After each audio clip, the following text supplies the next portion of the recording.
Want to welcome everyone to another edition of our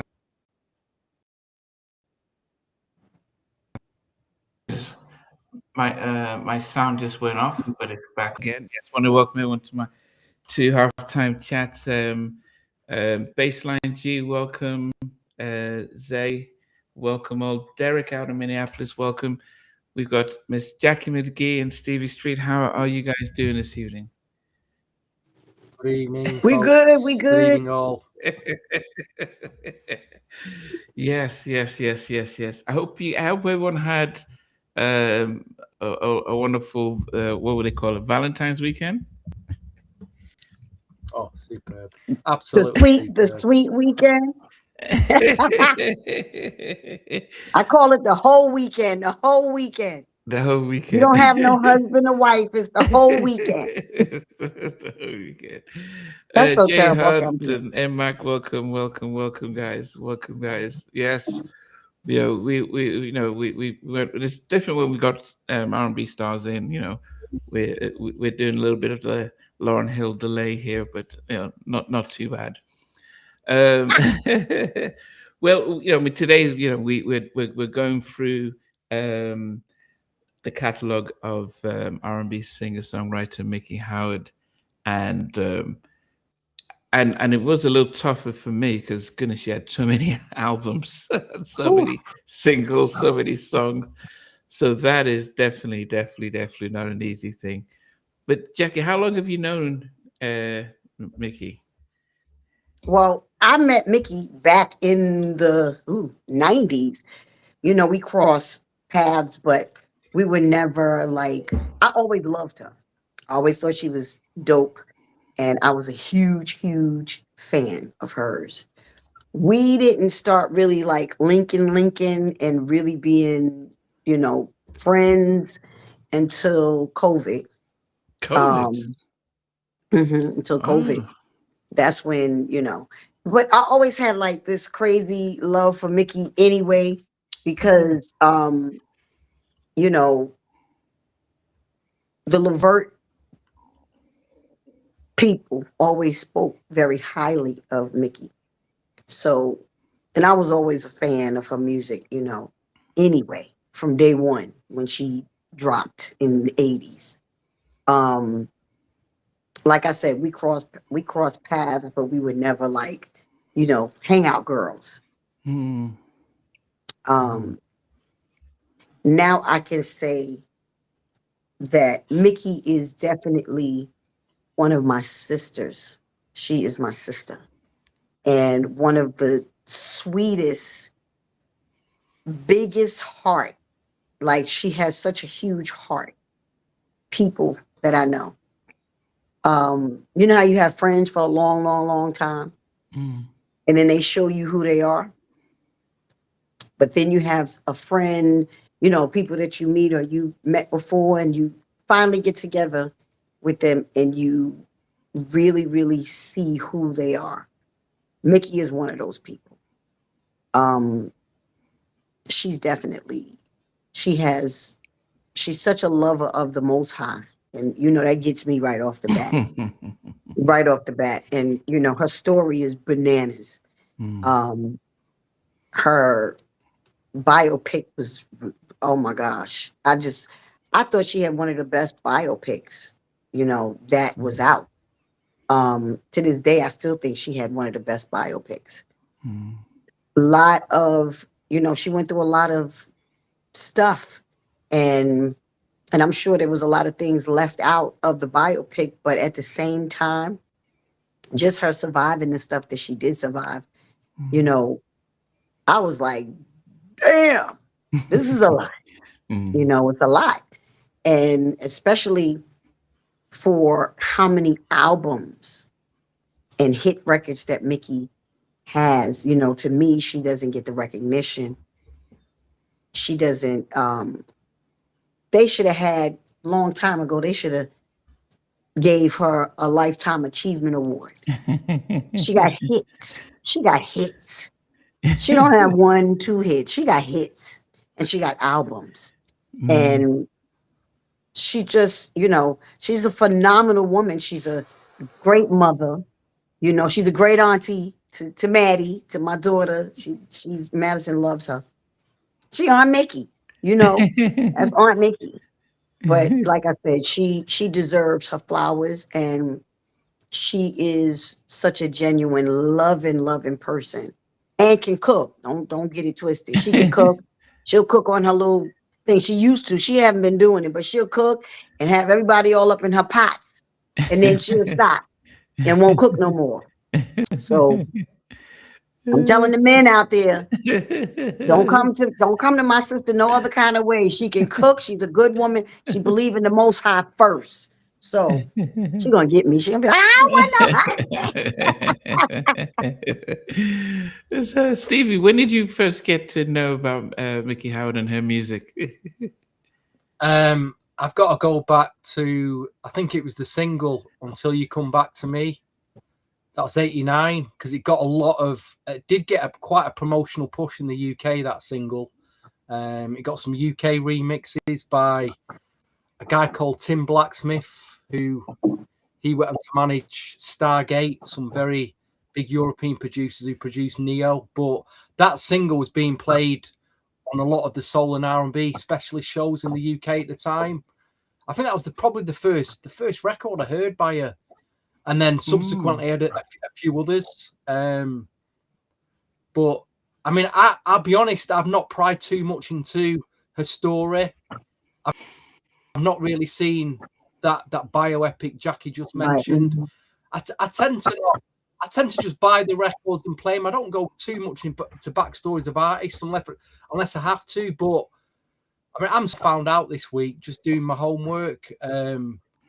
But you've got to go back to the era of which she came out, that mid to late 80s. I mean, in an era now where it's very hard to hear an incredible female vocal. There's a lot of, I've said this on other podcasts, we've got a lot of female singers out there, but very, very average, nothing really outstanding vocal-wise. But you go back to the mid to late 80s, you've got Regina Bell, you've got Phyllis Hyman, Vesta Williams, Anita Baker, Melissa Morgan. My gosh, and then you've got, obviously, but you know, I have been listening to Miki's vocal, and he's up there. I mean, you know, she's in the top 5% of vocalists ever. I think I'm putting her right up there. You know, and like Jackie said, she deserves the flowers. I don't think people realise that the talent she possesses vocally. She's coming from a lineage of, you know, gospel and Aretha Franklin, and you can hear it in her voice. It's just like it's special. It really is special, you know.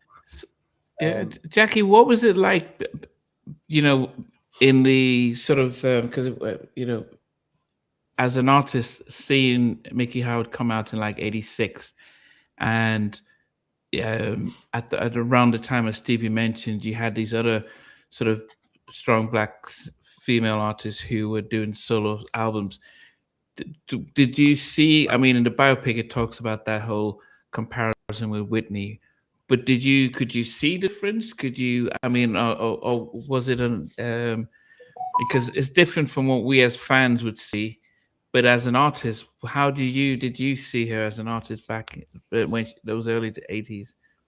I mean, when because that was a vocal time. That's all I'm gonna say. It was a female vocal good old time when in the 80s when Whitney came out, you know, Melissa Morgan, Regina Bell,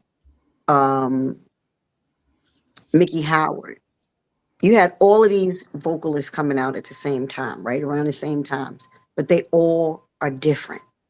And like Melissa, I've been knowing Melissa Morgan for a long time, since the earlier 80s, really since I was a kid, coming into the business. But I've always been a big, huge fan of Melissa's voice.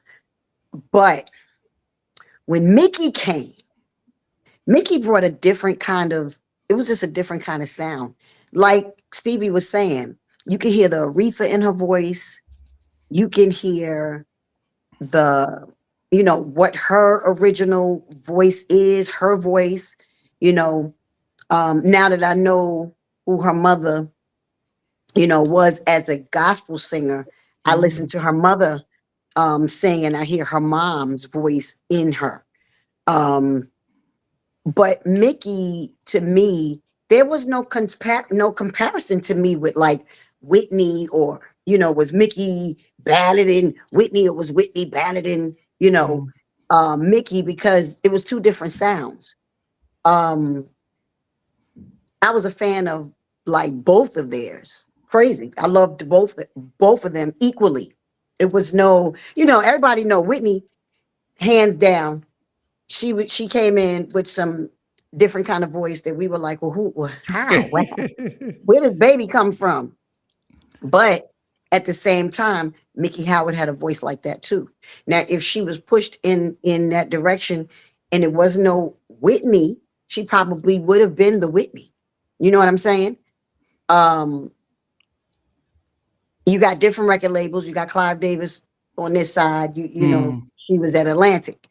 And I think Sylvia Rhone, I don't know if I'm sure, but I think Sylvia Rhone was the one that was doing Mickey stuff.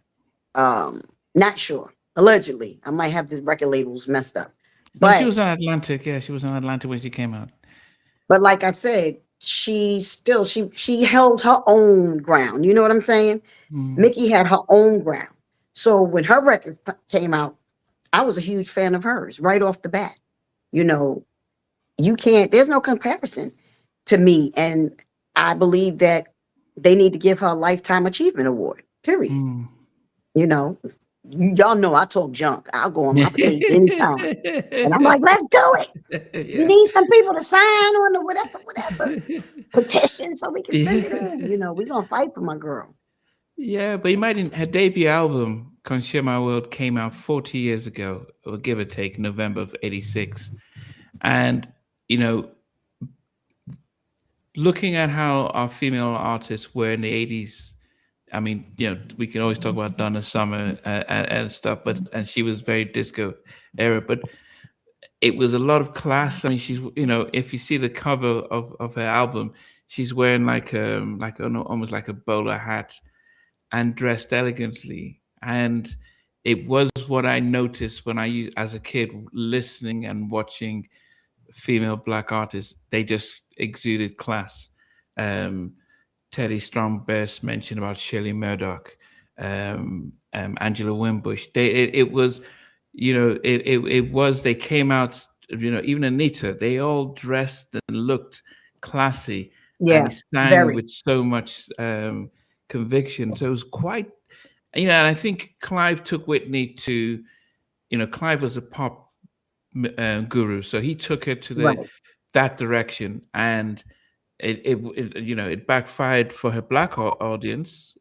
Soul Train let her know, like, look, we don't think you're Black, and then she had to start coming back that direction.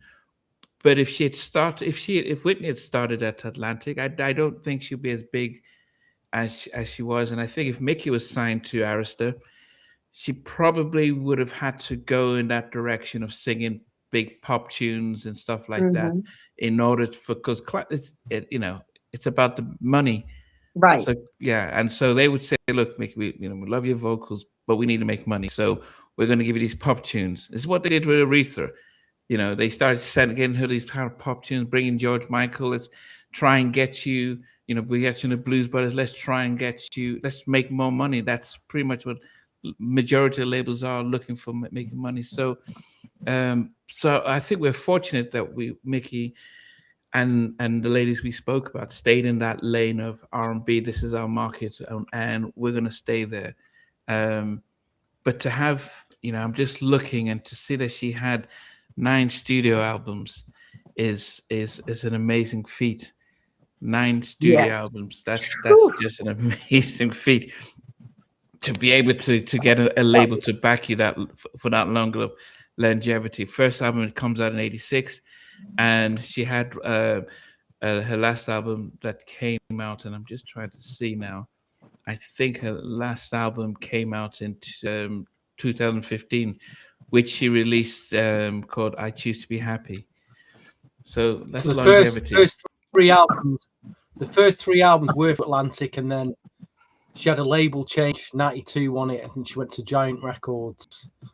A couple of albums there, 92, 96, and then after that she went the independent route.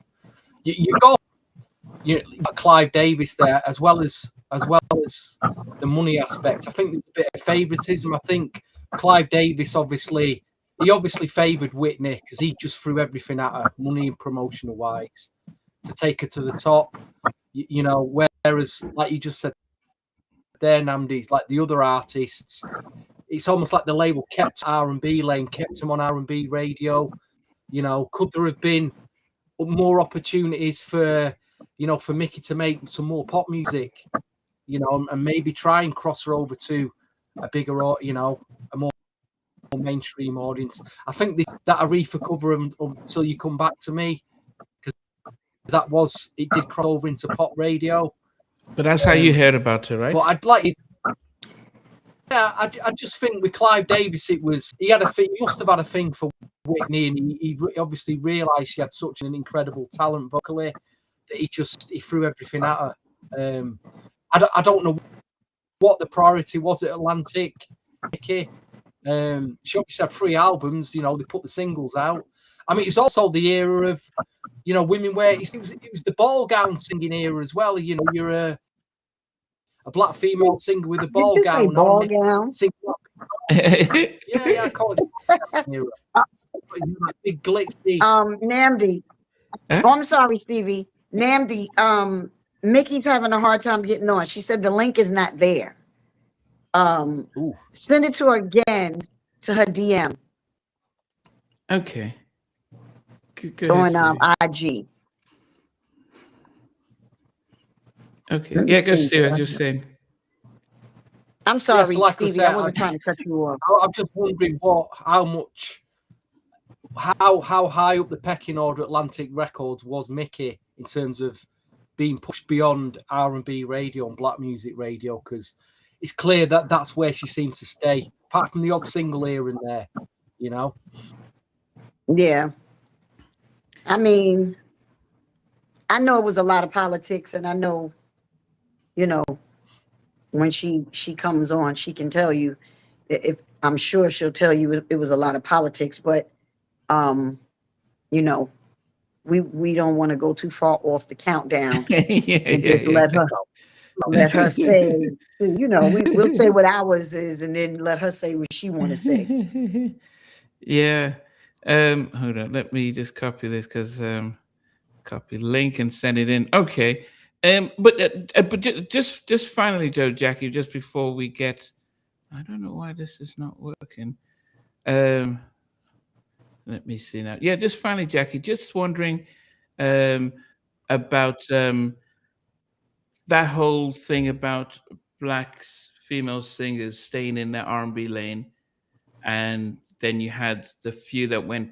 Could you tell that there were a few that did go pop and trying to sing, like, you know, How Would I Know, and you know, the stuff Whitney was doing? Did you, as an artist back then, think, oh, she's selling out? No, not at all. I mean, when you think about songs that came from like Burt Bacharach and all of those, you know, people that Clive loved to use, they were, of course, pop, you know, classic pop records. They always want to take black girls and make them pop. You know what I mean? If they can. It's like now when you see rap and regular R&B, there's no regular R&B anymore. It's, you know, whoever's coming in is just doing crossover pop stuff right off the bat. And I think that the record labels take us away from who we really are. They want to take us into these other directions because of the money, because they want us to appeal to an audience that's wider. And that's nice, because that's more money. That's more money for them. That broader audience, you know, is cute. But we still want our audience. We still want you know, our people to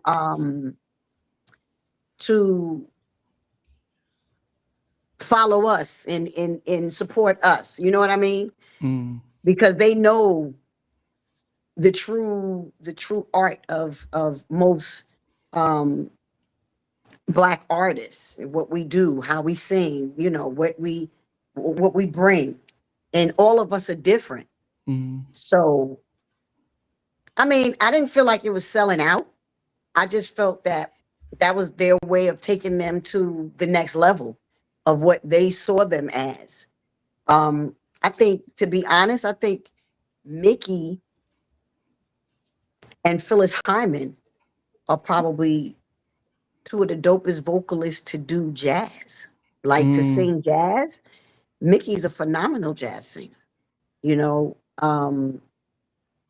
And I think that she should have been doing, you know, some more jazz stuff. The pop stuff for her voice was great. You know, she got some funk stuff. She got some, you know, she got a song that I love, Cigarettes on the Floor. I love that song.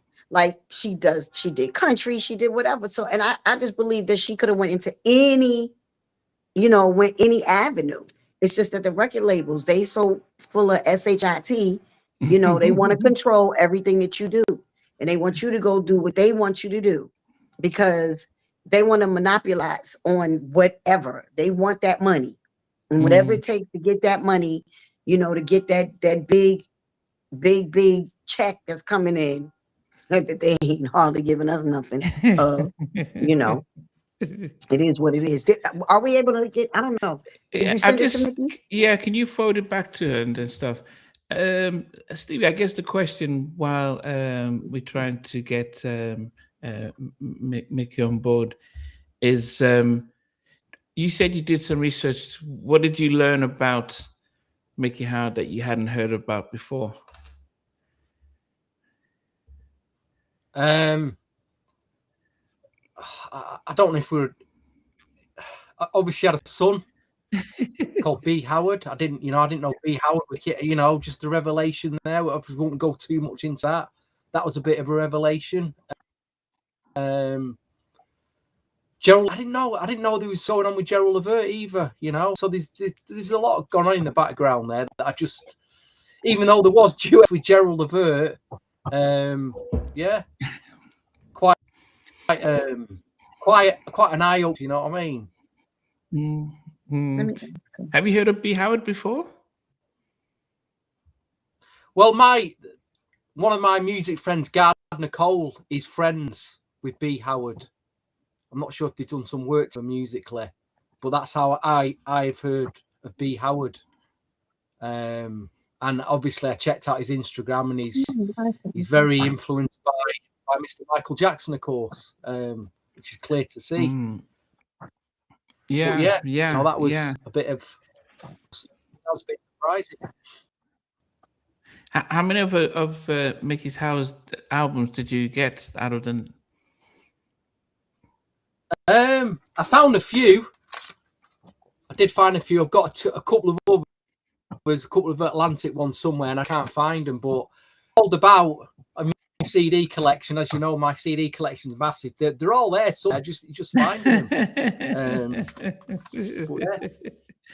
Yeah. Okay. So so people might be wondering what's going on. We're waiting for Miki to join in. We're just trying to connect her and stuff. But let Jackie, me see.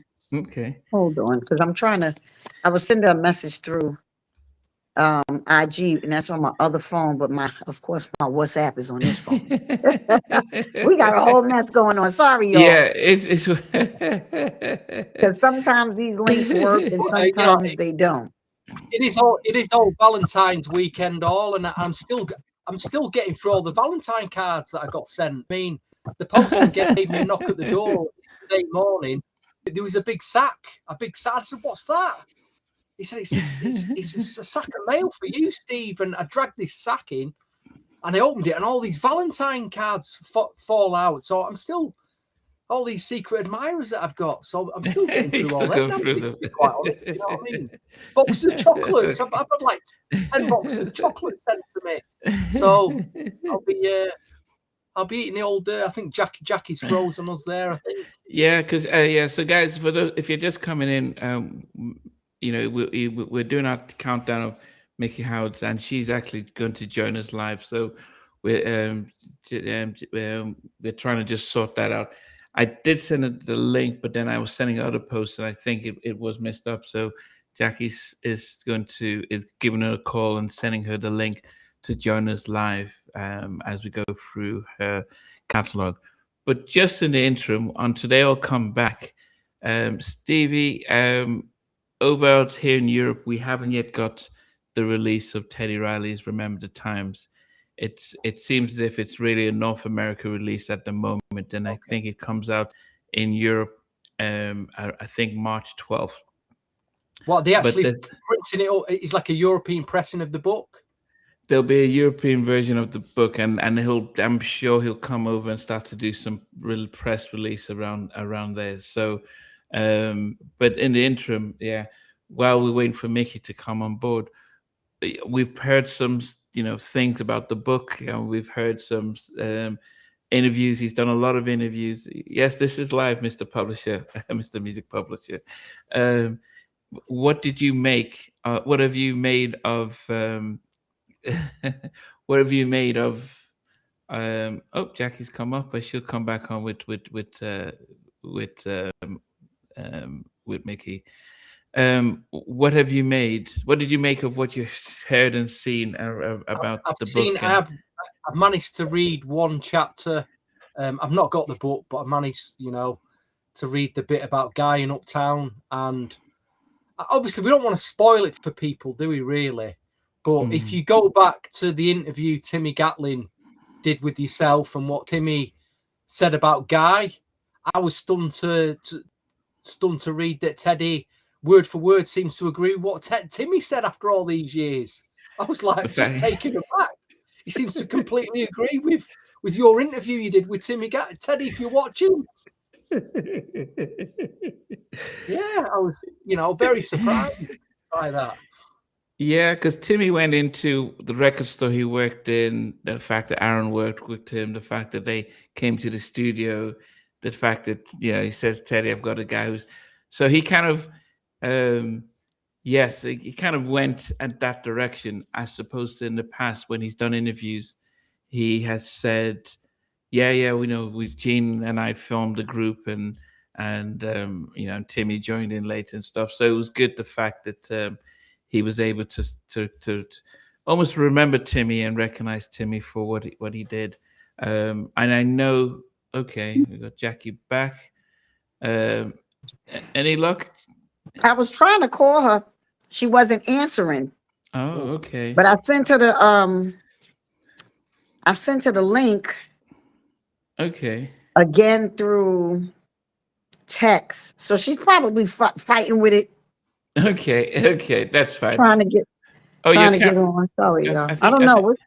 Your camera's off. Yeah, your camera seems to be off. No, it's not saying that my camera's off. Oh, there's no picture. We can hear you, but we can. Yep. Okay. There we go.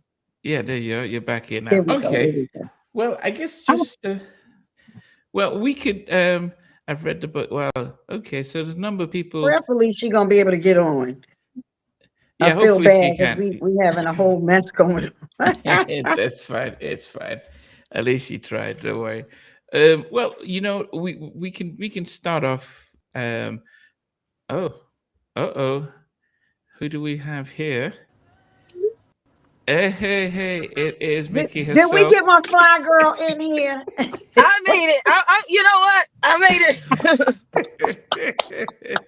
we know that Heck made it. Down the highway, we pulled over because I was just like, I'll get on, and then it went anyway. Hey, y'all.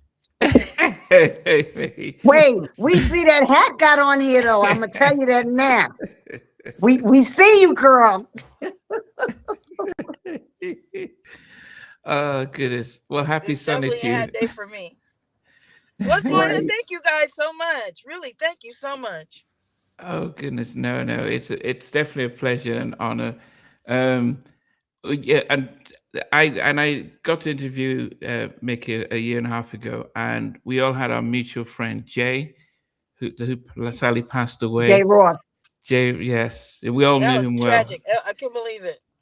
Yeah. Yes, yeah. So yeah, so I mean, we do remember him, and anytime yeah, even he connected me with Jackie as well. So I definitely appreciate it. Um, but Valentine's weekend, Stevie, Jack, and I were debating like, okay, what can we do for Valentine's Day? And then it was like Mickey Howard. Almost every song was about love. We Yeah, said that's why I can't make any more songs.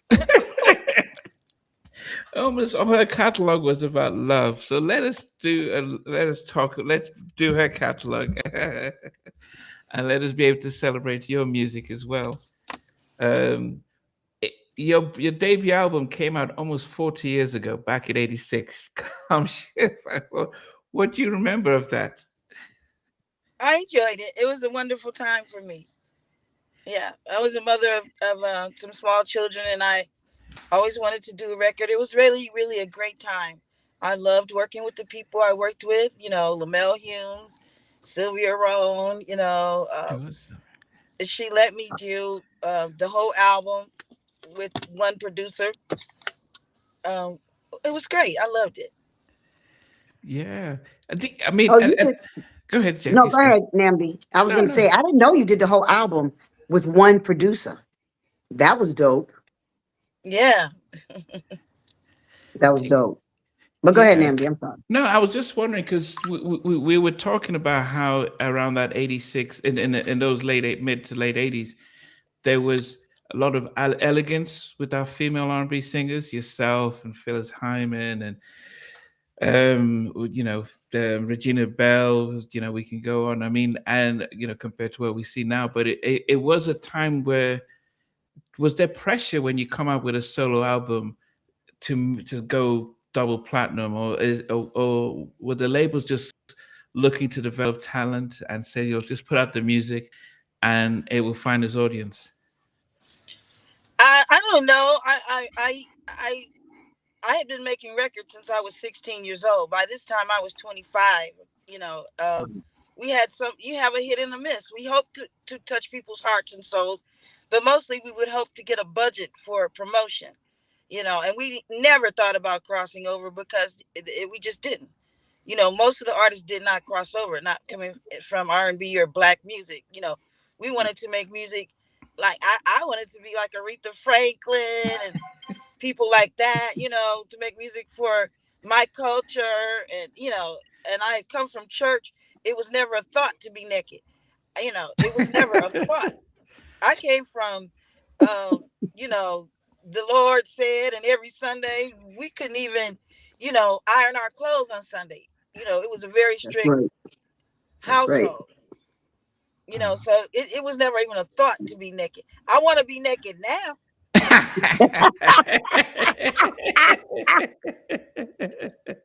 You get a certain age and you hot all the time. I'm like, I'm jealous of the girls now. I want to get up there and be naked. I want to sing naked. I'm so done. Oh goodness. It was a short turnaround between your debut album and your follow-up album. I mean, Stevie and I are children of the '90s, where a sophomore album comes out 2.5 years, and it's every 2.5 years. But your self-titled sophomore album came out probably 10 months later. What was the reason for that quick turnaround? I was ready to make a record. We didn't do it like that. We made records when you had the wherewithal and all the things you need. You make records. Yeah. But then you went from just the one producer, to going to getting more people on board. You got Levert as well. And what was the sort of the reason for the shift of like, okay, let me get more people to change the sound? Well, it's like coloring with all the crayons. You have like a Picasso or whatever, had his blue era. You know, we had the times where it was just us, which was really cool, and it was we had more money to spend than the next record.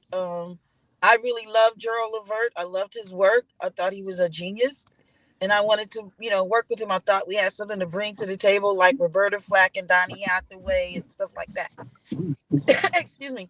So yeah, it was great that I had an opportunity to reach out to people that I didn't have the opportunity to reach out to on the first record.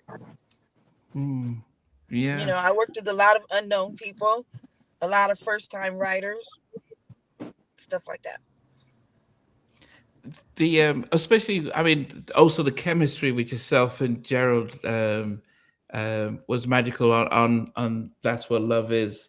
But I said when I went back to look at the video, I just said, well, look how they're dressed so elegantly. It reminded me of the Cosby Show, because it's like that was one thing the Cosby Show did, was to show Black excellence. And the videos as well, it's like, look at, you know, she always dressed as though it was like, you know, we're going to be in elegance. Did you have any control over your styling? Absolutely. Absolutely. I never even thought about somebody telling me what to wear. That was insane. You know, bring the clothes. What do you want to look like? That kind of thing. Gerald was more of a casual guy, so I had to, you know, we got into words about what he was wearing. He had a jogging suit on when I got to the video, and I was like, "That's not gonna happen. That's out of the question." You know, we would argue about stuff like that. You know, I come from a family of very dignified people. Okay, my sisters, you know, we come from debutantes, things like that. It was never, ever gonna be a situation where I'm wearing jeans and t-shirts and stuff like that. I love it, you know, but that was not what I was raised. I wasn't raised like that. I don't come from that. It's like people that, like some people, I can't explain it, but I didn't come from that. Okay. Did you were on Atlantic? You also had Angela Wimbush. Did you feel as if you got the right type of promotional support by Sylvia on Atlantic? It wasn't. We got all that was available to Black artists. Wow. That's a good, honest answer too. Wow. And I was glad to get it. And I'm still glad that I had it. You know, we all wanted to cross over like Whitney Houston. Everybody can say whatever they want to say. You know what I'm saying? But everybody wanted to cross over like Whitney Houston or Diana Ross. That's 2 out of thousands. Right. Wow. But did it mean, because we were debating, we actually thought that it meant, because, you know, the reaction she got at Soul Train, because people thought she had sold out and singing pop. Did you have the choice to say, well, let me do more sort of popular type of music instead of the R&B? And because that would have... I didn't even want to sing R&B. I was a jazz singer. I was just young. Come on. I was just young. And it was like, I had 2 kids and I needed to do what I needed to do. And I enjoyed the music. You know, I never sang anything I didn't want to sing.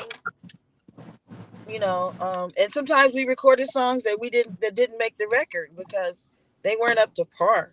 My issue was I wanted to have quality music. That's where I came from. That's all I knew. Yeah. Oh, I mean, Jackie, what were you saying? No, I was saying, you know, what she said is definitely on point, you know.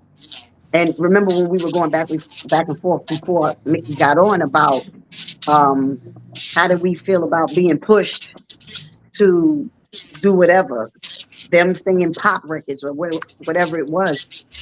It's all record labels with their shenanigans on how to make money. But like I was saying, to me, Miki and Phyllis could do jazz with their eyes closed. The 2 of them. Crazy. And I would I love it. I love doing music. And you know, sometimes you make it really big and sometimes you don't. But whatever you do, you should grow, you should get better, you should enjoy it, you should do quality work every time you can, and things will take care of themselves. And you have to have some life to put into your music. You can't stop living because you don't have a hit or something. Right. Right. Yeah.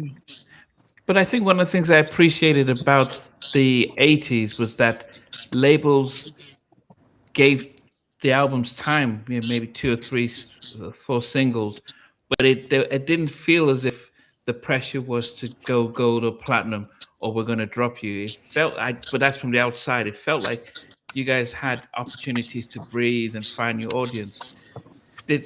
Was there pressure to sell out Whitney numbers, or were you okay were they fine with the fact that you've got an audience and people appreciated the music? They were looking for catalog artists at that time. Artists that could sell records for many years. Right. It was like they wanted you to get over 200,000 at first, and then they would sell and keep selling. That's more of the kind of artist I was. Even though I may have wanted to be, like, I want to be like Whitney Houston. It looks so fun. But that wasn't what it was about. Oh, goodness. See, I think that's the era that I appreciated, because we wouldn't have had the legends that we have if the labels were very much of a gold or platinum on that, or being dropped, being able to build that catalog. And it felt as if, towards the later 90s and stuff, they were very much short-sighted. Let's find the next. Did you, as I said, for yourself then, the moving into jazz, and especially when you did the Billie Holiday, that almost felt natural for you. But if you had the opportunity, were there no jazz labels that could have just said, let's keep you there, and let's really push you? Or was that audience shrinking around the mid 80s? Jazz was doing something else in the 80s.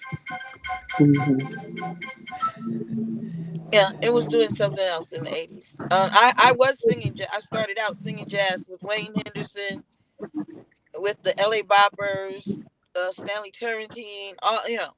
I started out singing a lot of jazz and singing some jazz lead songs, like with Roy Ayers, Poo Poo La La. That's what I was saying. Oh gosh, with Billy Cobham, What Is Your Fantasy? I did a lot of jazz songs. Yeah. Stevie, were you going to say something? Can Stevie hear you? Nope.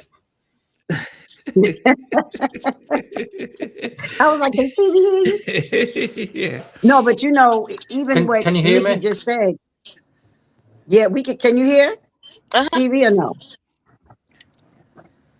Yeah, we can hear you, Stevie. Go ahead. Well, okay, we can hear you. You want to say something, I'm having Stevie? some problems here. What was that? Okay. Oh, okay. No, He's going in and out. Yeah. Yeah. That Go ahead, Jackie. You were saying robotic sound. No, I didn't realize, and Miki just really opened my eyes to how the music was really coming in the 80s, that they were more of catalog artists. Because when I came in, I signed in 89, but my record didn't drop until 92. I got caught up in that whole thing of, okay, who's next? I didn't feel like that came in the late 90s. I felt like that came in the early 90s because, New Jack Swing was hot. So now it was like, okay, who's hot? And we're just going to go to the next. Yeah, because they started selling a lot of records really fast. Yes. And they did. And I wish, I could have come out earlier. I tried to come out earlier in the 80s, because I would have loved to be a catalog artist like Miki. That's why I love Miki so much, because she had so many records. She has so much music that we fell in love with. Her voice, who she was. And like you said, she was classy. Always classy, always fly. And Like she said, she came out of that church thing where you can't be wearing any kind of clothes. You know, No, she I used came to out get of sent church. back in the house. Going to Huh? the rehearsals with the fellas. They would say I look like I was going to church because I always wore my skirt beneath my knees. And it was like, oh, and it's still a big thing for me to wear a short skirt. For my birthday, I Really? wore something short because I never wore anything short. Wow. Wow. Oh goodness! During your time with Side Effect, was it? Were you fine being that young and being part of a group, or did you Did always what? want to be on Side Effect? Did you ever think? Were you fine being part of a group, or did you want to always be No, I didn't solo? want to be in a group. That was temporary. Ah, right. It was temporary. It was fun, and they taught me everything. Wow. Yeah. Wow. Did they teach you the business? Did you learn the business Did early they on know as the well? business? Let me tell you Did something. any of us? Everybody can say whatever, everything. They can say whatever the heck they want to say. It's true. Oops. Uh-oh. Yeah, because you're driving. Yeah, she'll come. She'll She'll jump back come. in. Stevie, Are can y'all you there? hear us? Yeah, we're here. We're here, Nikki. We can't see you though. You know, it's like you've once you brought that fourth person in, it's like I'm having massive connection problems here. I don't know what I'm it just is. saying, you don't get what you deserve. You get what you negotiate. Yes. We Okay. don't see you, Mick. We can't see you. Yeah. Uh-oh.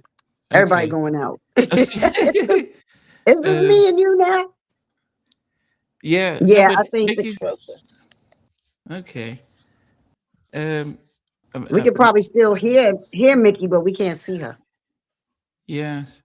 Somebody did ask this question. Oh, she's gone off. Okay. Hopefully we'll get them back on again. Ask Mixie, was she supposed to sing Run to You? And Whitney was supposed to sing Come Share My World. Well, that would be interesting to see. Come share my love. I don't know. We gotta wait till Mickey get back on here. If she We can could get wait back to on. We see them. lost. Did we lost Stevie too? Yes, Stevie went off and stuff. But so that's interesting what she said about catalog artists, because that Yes. kind of makes sense, because you look through and you see, well, they weren't selling as many Right. They weren't gold. They weren't yeah. all selling gold records. They all weren't selling platinum records, but they kept putting out records. And Yeah, that was now a great thing. I wish I was part of that whole train ride. I wish. yes, yeah. Stevie, what happened?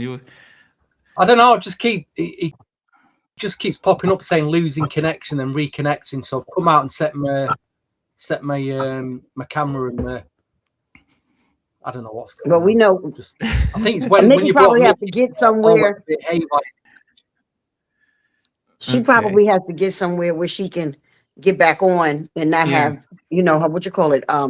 issues. But if you wanted to go ahead and start the countdown, Yeah, we can I'm sure probably she'll do jump so. in And and yes. say which one she like. Okay. So guys, until Mickey reconnects, we're going to start our countdown, because I know many people will be waiting to do that. So I had a number 10 from I had it all here. I've got the year, but I forgot to put out the album. But it was Release Me, came out in 92. Which album was that? Hold on one second. You sound like 90.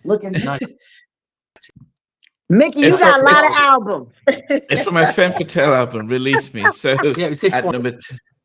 Yes. It's a beautiful album cover. Really, I love that album cover. Yeah, love it. That is definitely a beautiful album cover. But yes, Release Me. That is at number 10 for me. Okay. You said Release Me was number 10 for you? Yes. My number 10, and a lot of people do not know, and I did not want this song to be my number 10 because I love, love, love this song. But a lot of people don't know Miki's album, her Mija album that she put out, I think, what, in 2023 maybe? And she had this beautiful art with the cover. And when I listened to the record, first of all, you know, her vocals on there, I love. But she has some jazz stuff that I love, love, love. But this one song, it just hit me in the head. And it's called Number One Fan. Again, y'all, it's on her Mija album. With the funky, she got a funky cover. It's art. It's artwork that somebody did the artwork for her. That does really, really great art. This song, Number One Fan, I love, love, love, love that song. Okay. So that's my number 10. It would be higher if I thought that more people would know it. You know her Mija album. But that's my number 10. Okay, Stevie, what's number 10 for you? I need to dig the album out. I don't think I recall the album, I'll be honest. But isn't that a beautiful thing that these artists, that. You know, when you have catalog artists, like Miki was saying, that you can go through their albums. You don't have like me, I got one damn album. You're gonna go on that one album. The features too. You know, besides the Family Fan, you know, my second album never came out. So you don't have, you know, I love that she got albums. That's so dope to me. Oh, probably more. Yeah, I mean, because that's Tammy Lucas talks about always wanting to release that one album. You had Cut Close releasing that one album, but then they didn't get to follow through. But to be able to have 5, 8, 9 albums, you just have a catalog of music. I mean, that's just amazing. Stevie, what's number 10 for you? Can you hear you? Yeah. I've surprisingly picked an album, which it's called Pillow Talk. It was on a label called Shaughnessy. Now, Shaughnessy is a label that seems to me it's like a last chance saloon for like smooth jazz artists and some, you know, soul artists from the past that we all know. It's like the last chance at doing something on a label. Here comes Shaughnessy Records. So, but I've chosen. She did a cover version of 80s, a really big like pop jazz funky track by a guy called Boz Scaggs. He did a track called Lowdown, which is an incredible record in itself. She did a really good cover version of Lowdown by him. It just surprised me. But you know, it has been covered a few times. And you know, it's always a nice song to hear that and the groove and I thought, yeah, why not? You know? And I thought I'd just as like a bit of a left field number 10. Probably most people won't know that cover version. I'll just throw it in there at number 10. Let people check it out because I just thought it was really good. So you said it's and if you've not heard Boz Scaggs, Dirty Lowdown? What is it? You know that Boz Scaggs is a classic. Sorry? No, you said Dirty Lowdown? Is that what he said? No. Yeah. Can you hear me? Made a cover version of Boz Scaggs. I can hear you, yeah. No, the reason why I was saying that because you know Toto wrote that. They wrote and produced that on Boz Scaggs. And wow. That's a classic, but Miki does great. She does really great covers. She be kicking my butt with the covers. Like, I'm like, damn, I didn't know you did that one. I love that one. Like, she kicks butt with those covers. She really does. But go ahead, y'all. Okay. Yeah, it's called Lowdown. Okay, she covered that. Okay. Number 9 for me, it goes to her Miki Howard album. Came out in 1990. It was the second single off that album, and it's Come Home to Me. Who sang the original one? No, sorry, no, that's not. That's the different one. I'm thinking about Until You Come Back to Me. No, Come Home to Me. Yes, is number 9 for me. Okay. And Mac put crazy. Okay, Jackie, what's number 9 for you? Number 9 for me is Cigarette Ashes on the Floor. That's from her. That's from her Femme Fatale album. Do y'all? That was what, 92? That was her 92 Femme Fatale album, right? Yeah. Let me tell y'all what Femme 93 Femme Fatale 92, means. yeah. Femme Fatale means dangerous woman. That's what it means. And that album, period, was just. But Cigarette Ashes on the Floor, to me, that reminds me. That's like Miki Howard's. Like Norah Jones wasn't even out yet, then that was like, it would be today like a Norah Jones song. I love that song, and if y'all haven't heard it, go listen to it. It's Cigarette Ashes on the Floor. You treating me like cigarette damn ashes on the floor. I think that's the title of it. Cigarette Ashes on the Floor. That's how you treating me. I like damn cigarette ashes on the floor. Oh goodness, yeah, it's amazing that we get towards the mid to late 90s, and yeah, females are singing something different. Yeah. Okay, Stevie, what's number 9? I've gone back to 2001 for this album called 3 Wishes, which Wow, goodness. Okay. came out on Peak Records through the jazz distribution label Concord. Barry, Oh, so there was Stevie. production on here, and a guy called Gary Brown who did a album. So the track I chose is One Day Without You, which is written and produced by Gary Brown. Again, a real, if you've not heard it, go on YouTube. It's a little undiscovered gem. Okay, I the CD a lot when I bought it back then.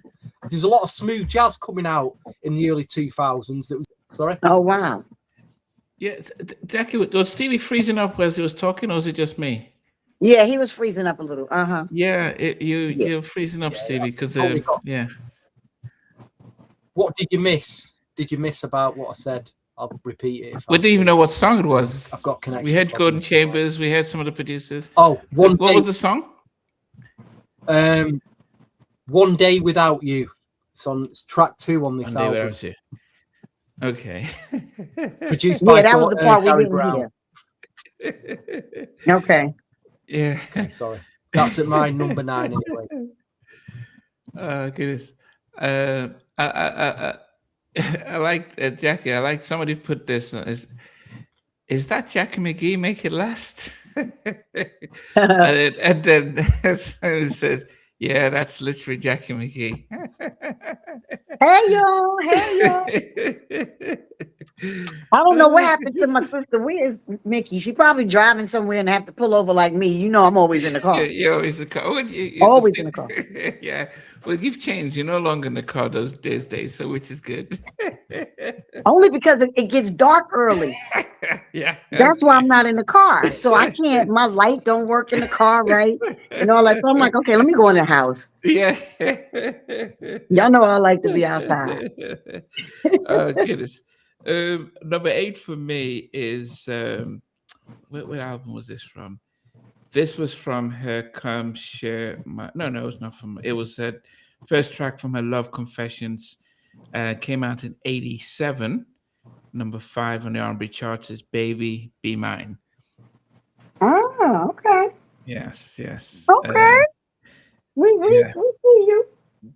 Yeah. I mean, as I said, but if we think about it, though, because this was a time when '87. This was when "Make It Last Forever" and the whole stuff was out. So you can see the different kind of audience when you're thinking about that type of music, like "Make It Last Forever." What else was coming out in '87? I think '88 was more of the new Jack. We had the girls, we had all that stuff happening. But you can start seeing, I wouldn't say the shift, but there was almost like a young audience, what we wanted, and more of the more adult contemporary R&B fans as well. But anyway, "Baby Be Mine" is at number 8 for me. Stevie. Stevie, are you there? Is it Stevie turn or is it Oh, mine? no, Jackie's yours, sorry. Oh, okay. My number 8 is, again, this is from her Femme Fatale album, her Dangerous Woman album. You know that Femme Fatale is French. Ain't Nobody Like You. Mm. Ain't Nobody Like You. That was what, 92? 92, yeah. That was a powerful song. And like I said, it wouldn't even be so way down, but I can't tell on myself on the ones I got coming before. But I mean, Ain't Nobody Like You was one of them songs,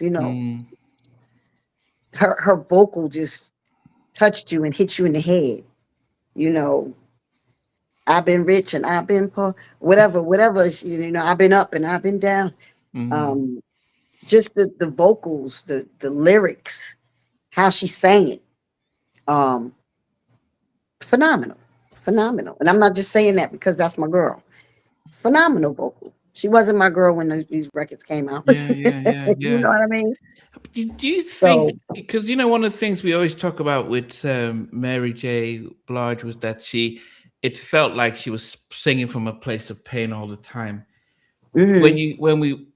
Because we've watched Miki Howard's biopic, can we now see how she was able to be relatable with her songs and where she was singing from? Yeah, but you know what? To me, Mickey's pain wasn't, how we were talking about Mary's records, and we love Mary, but Mary had a lot of pain. Like it was starting to hurt me. My feelings was hurt. Like, oh damn!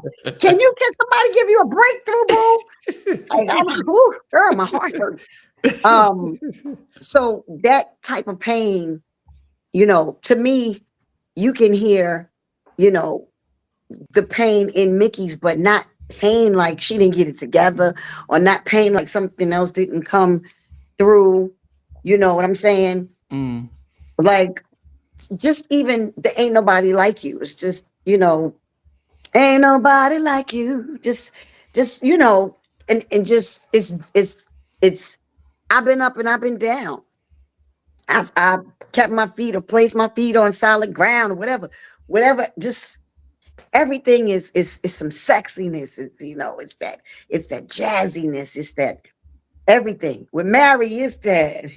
Yeah, and love yourself. And I know she probably hated that song, but everything was pain to me in every single one of those records until my hit came, my banger.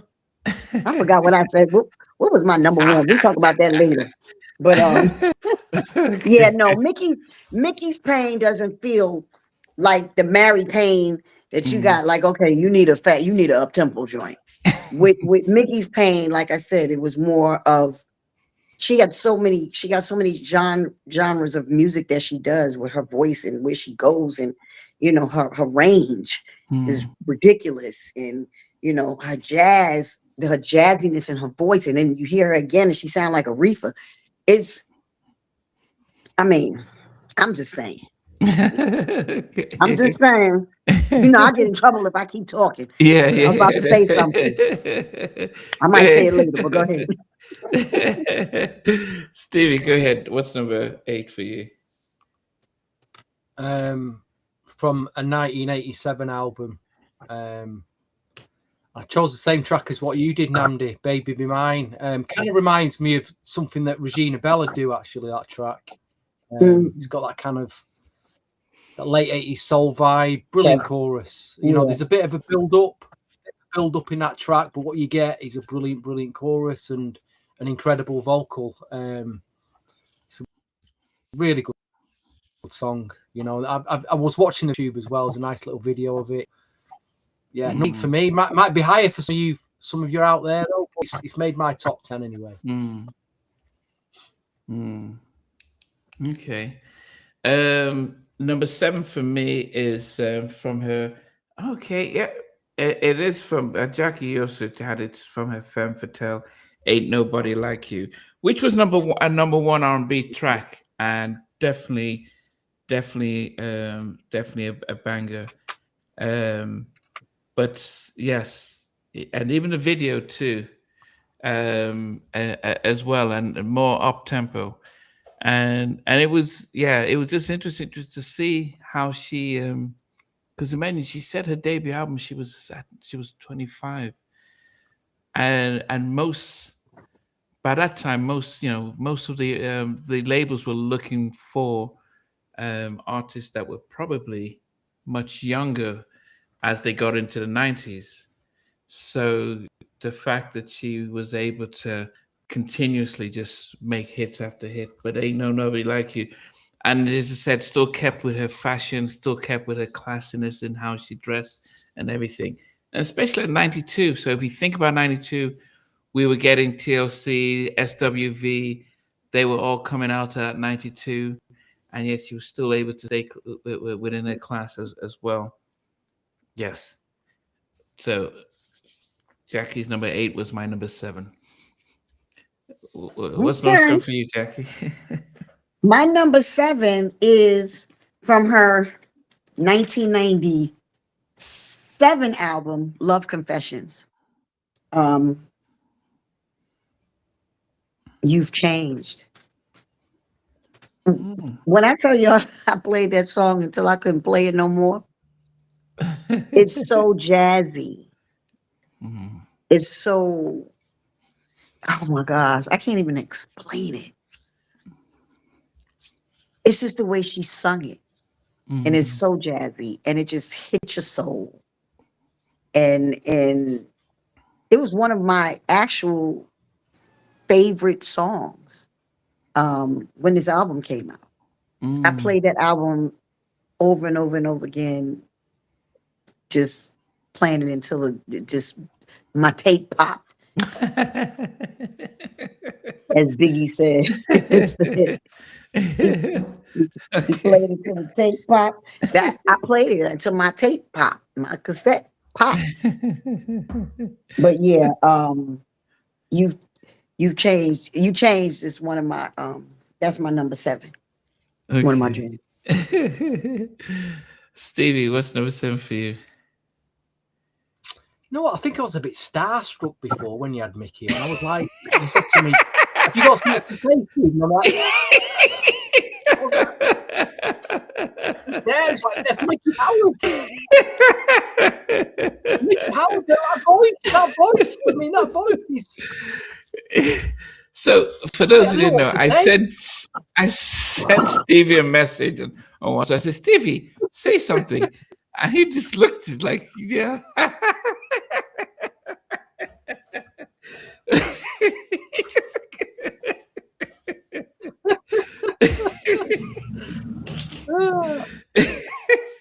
Something is wrong with you I'm trying to think of the other couple of occasions when I've been a bit starstruck, and me and VJ went to this hotel once in London where Jodeci turned up, and VJ got hold of Devontae Swing, and VJ was looking at me, and Devontae Swing stood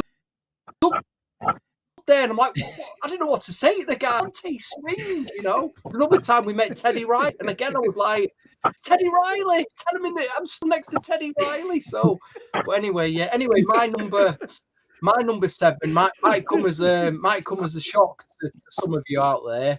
and it might be number one. If you got it number one, I totally understand. Again, this record's a very, very slow build up, really like very slow, kind of draws you in, and then you get an incredible. It is a killer chorus. You know, there's no. It is a number one record. I guess I just didn't listen to it enough back then to appreciate. I mean, I can appreciate it now, and if I'd listened to it more back then, it'd probably be a lot higher up. But don't shoot me for putting this at number 7 because it is a killer. It's Love Under New Management. It's made my number 7. You know, great record. Great, you know, great record. Could be anywhere. You know, could be number 1. You know, it's just landed at number 7 for me. Don't you know what I mean? Don't shoot me for that. No, I mean when you've got a massive catalog like this, makes sense. Jackie, did you sing backgrounds for N-Touch? That's what Ben's is asking. For N-Touch? Yeah. I did something on with Free and Eric. I can't remember. I did something with Free and Eric. Yeah. Okay. Mac's gonna have a drink. Okay, number 6 for me. It was an interesting song that she you sang on All Night. That she did, and actually All Night. What's that? Oh, he was saying what I sang. Jackie sang on All Night. Oh yeah, Bensley said. I couldn't remember. Thank you, Steve. I couldn't remember. It must, you know, I think Tammy Lucas said it that people would just make music. You just walk in, like, can you sing here? And it didn't feel as if people were like, okay, where's my publishing? Where's all that stuff? It felt as if she would make it, gave me that sense that it was just, yeah, let's create music. And it probably later on that everyone started to say, okay, where's my splits? And yeah, unfortunately. Okay, number 6 for me, a song that didn't, at first I'm like, how come I know this song? And it was a cover, but it's she gave it a different style. And I think for me, when it sounds different from the original, that's when it gives, I like it. And it's Until You Come Back to Me, 1990 from her self-titled album. And that went to number 3 on the R&B charts. Yes, that was a really like the black. Okay. She did a great rendition of it. She really did. Yes. What's it kind of had that little hip hop thing, you know, to it, and then, you know, it gave it that that swag. What's your number 6? Oh, my number 6 is Imagination. Here I go with my jazzy Miki song. I thought she did a great.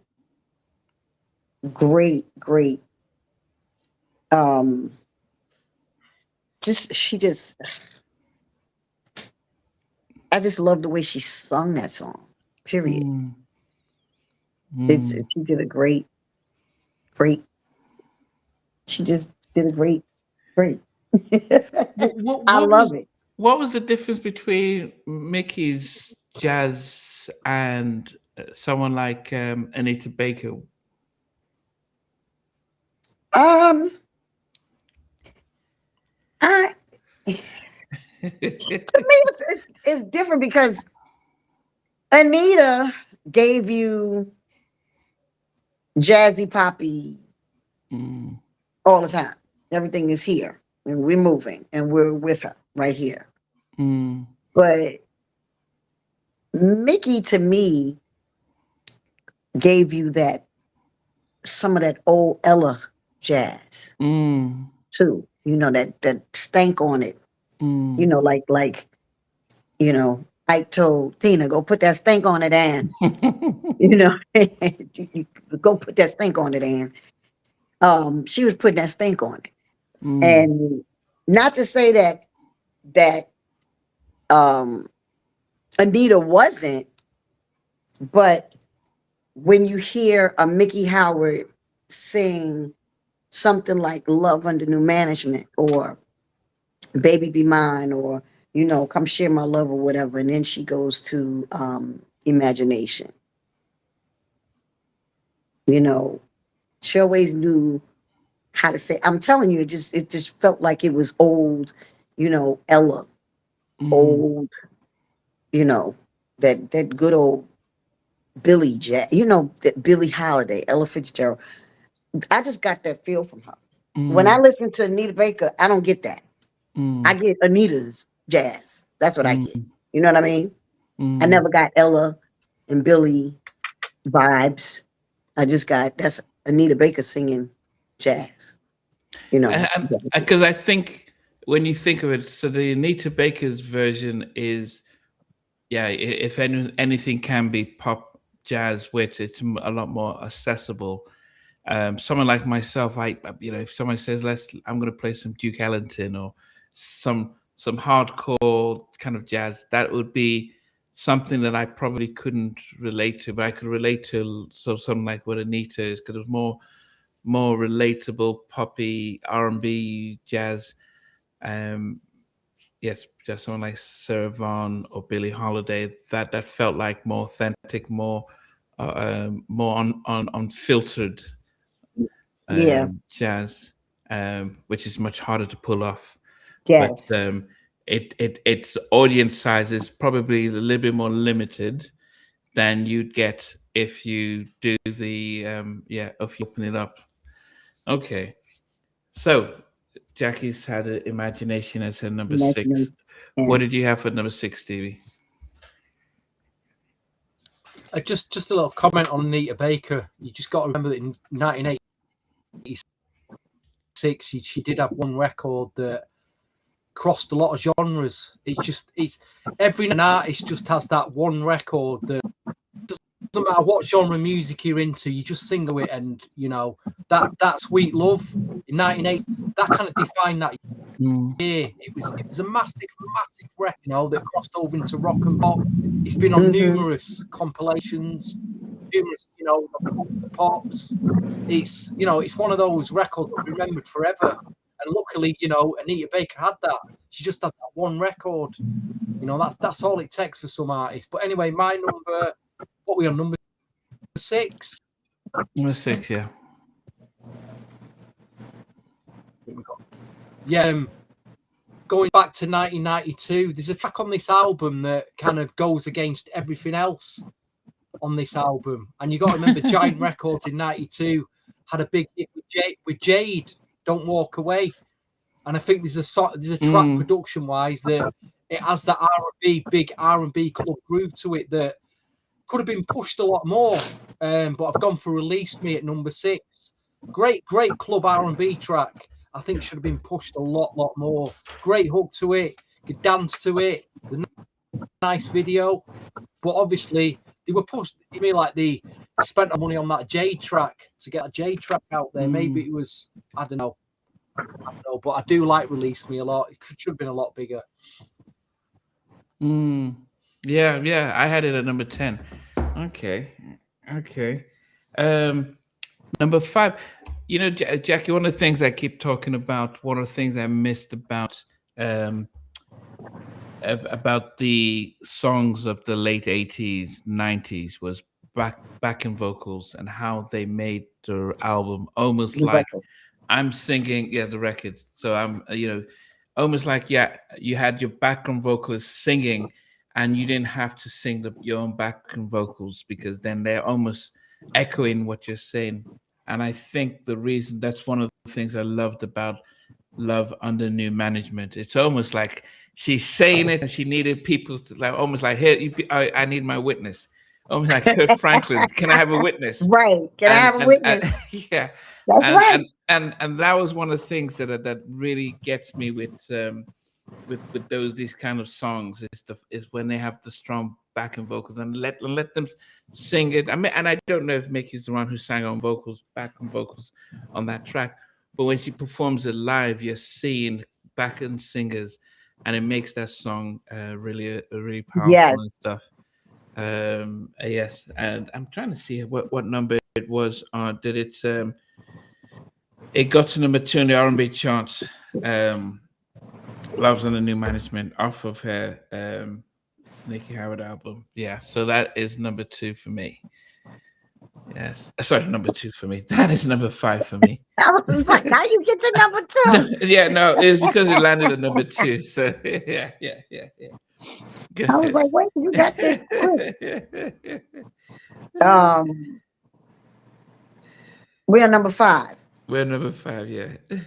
Number 5 for me is from her 1987 album, Love Confessions, Baby Be Mine. Okay. I love that song. I think it's beautiful. And of course, it was a hit. You know, it was a hit. We heard it all over the airways like crazy. But I thought Baby Be Mine was a great record, period. Hands down, great record. That's it. Go ahead. And I think of it, and you know, one of my favorite Michael songs is "Baby Be Mine." So when it's uncommon not is when I hear another song with the same title, I automatically just go to that. Yeah. Anyway, go ahead, Stevie. Number 5 from a 1989 album, and there's a bit of New Jack Swing on that album. And this was another one of the big singles. Ain't Nothing in the World. Very, very New Jack sounding. And you know, that had to, for me, being a New Jack Swing fan, had to go in my top 5. So yeah, I really like that.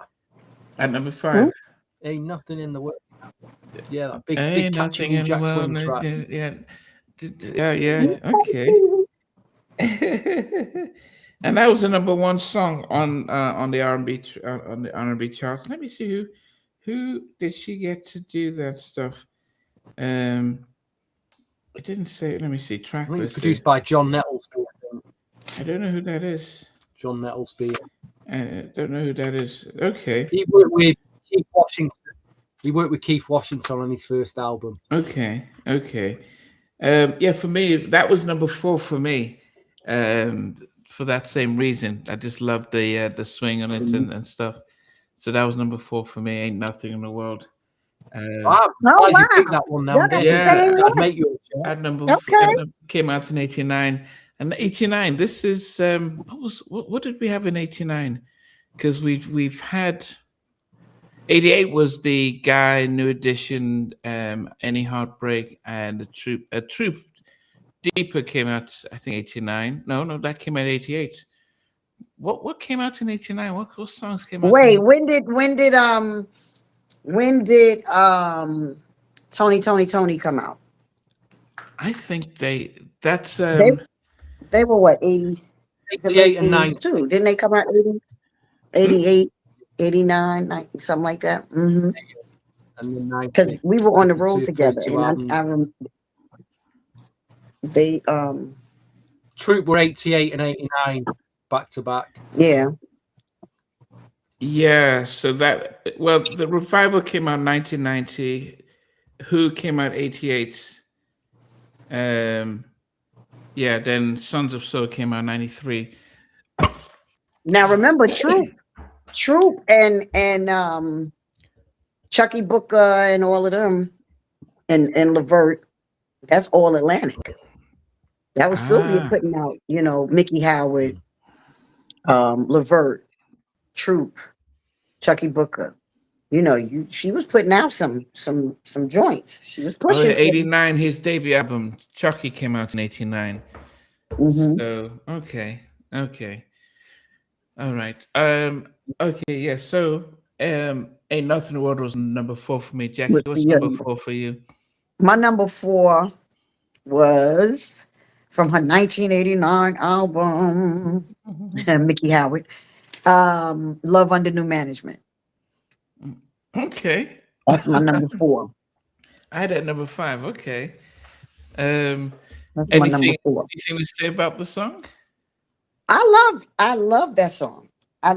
See, like I said, the lyrics, you know, love the lyrics. love the song. Remember, we were talking about the pain that from the songs with Mary, right? The pain, and it's like, okay, we done had enough pain. You got here, you come, you know, with a Miki Howard, with her having in '89 a song called "Love Under New Management." Instead of crying about, you know, all the crazy stuff, here it is right in your face. Experience is a good teacher. You know, I'm in love under new management. We ain't got to be hurt all the time. We ain't got to be broken all the time. And that's what, remember, I was telling you, that's what, you know, it seems like we thrive on those songs that are broken. Oh gosh, I'm just so broken. I want everybody to be miserable with me. No, we want some joints that we feel happy too. Like, you know, if I could have said I'm in love under new management, I don't know how many times, I would have said it from the rooftops, even though I wasn't in love with nobody. You know, once in a while, you know. Yeah. But yeah. Yeah. No, I do think that I mean, just think about the song "I'm in Love Under New Management," and every shop you go to is like, man, under new management. So it's like almost like, you know, the same shop, but it's somebody else is running it. And so it's a really interesting play of words with that type of song, with the way it's set up. So yes, definitely a big song. Okay. Stevie, what's next for you? There was a bunch of tracks she did with Gerald Levert, which Gerald's on, and I've been kind of moving these tracks hard because it's a very hard one about because they're all incredible. But I'm going to start with "That's the Way Love Is" from again 1987 with Gerald Levert. Just What you know about that? Vocal. Oh. Again, could have been number two. Okay.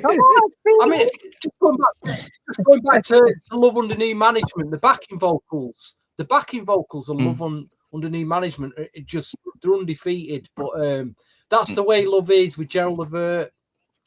Great stuff. Number 4 for me. I think it was at number 3. I moved it back to number. Or was it? Yeah, moved it back to number 4. I shouldn't have done that, but. Oh, yeah, and I did say that to me, and that's what I was getting at, was definitely the vocals, backing vocals, how much that makes a massive difference in songs and how I appreciate songs. Okay, number 3, from '86, a song that actually, when I've always thought about Miki Howard, this was always the song that always comes to mind, and it's "Come Share My Love." This is, yeah, that song, even though it's from her debut album, is always a song that that always seems to me synonymous with Miki Howard, and let me even see where it got to on the charts. It got to number 5, and it was her first single. Yes. Okay. What about you, Jackie? That's just hit. That's why we gotta get my girl. They gotta give her a Lifetime Achievement Award. Hey, anyone that brings up, because she deserves it. I don't care. BET. So the Soul Train even do awards anymore. BET, Soul Train, American Music Awards, and even. I don't think Miki ever got a Grammy. I'm not sure, but she deserves one. My number, what we doing? Number 3, right? Number 3.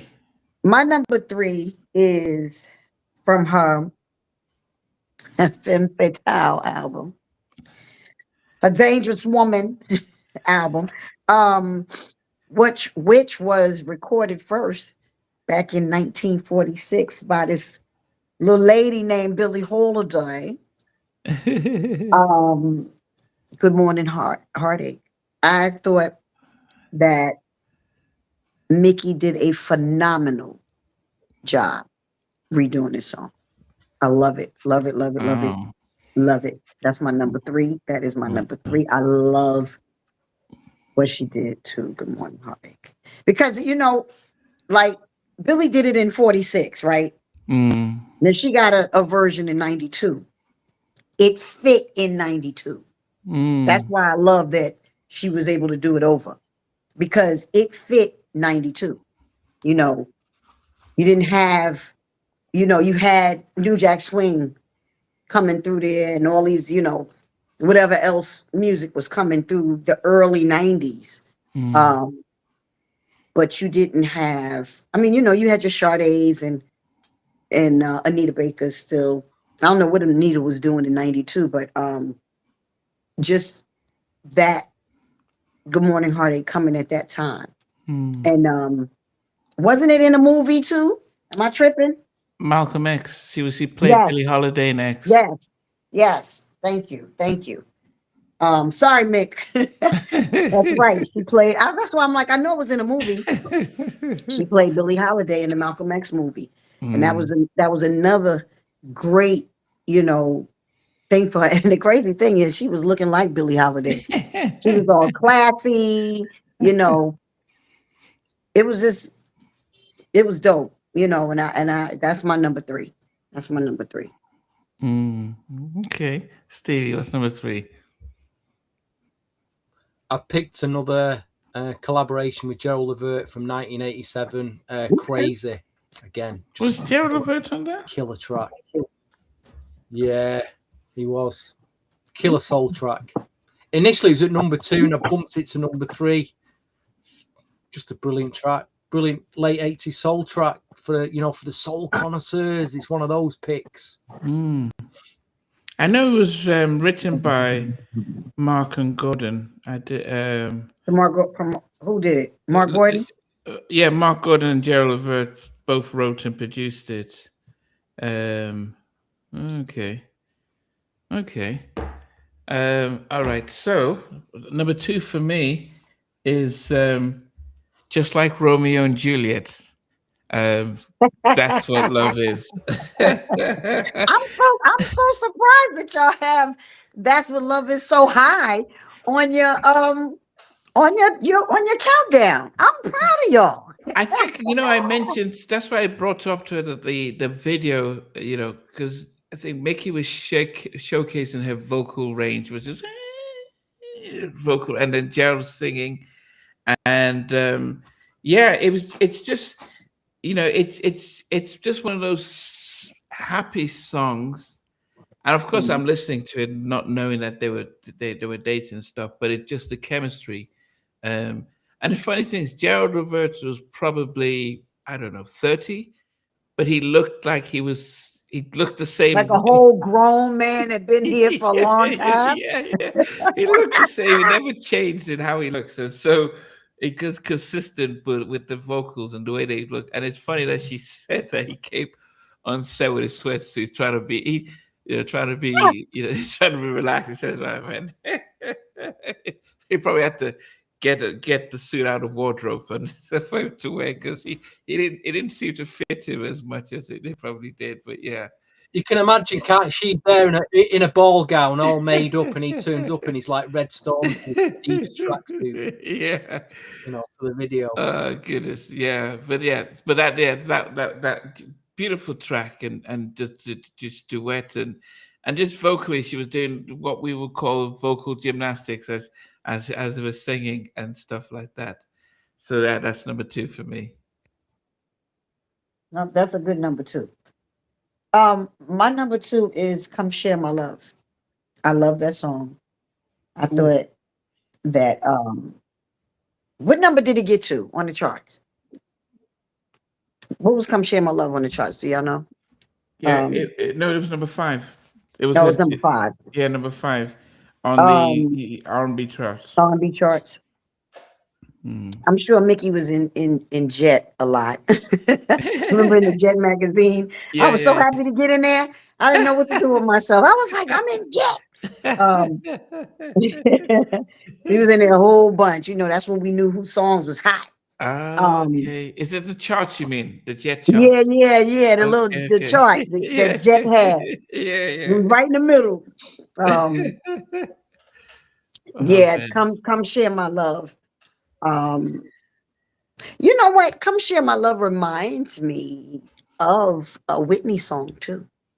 I could hear, because Miki got that crazy range, and I could hear a Whitney Houston doing that song as well. Okay. And I thought that Miki killed the song. She did a phenomenal job on "Come Share My Love."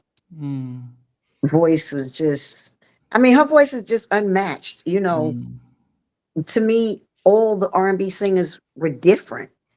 I hate comparing because I can't stand competition. People are like, oh, I'm competing against so-and-so. I got to get, no, just be who you are. Just sing. It's like the love that you hear from Miki, that Miki was saying she wanted to be like Aretha. She loved Aretha's voice.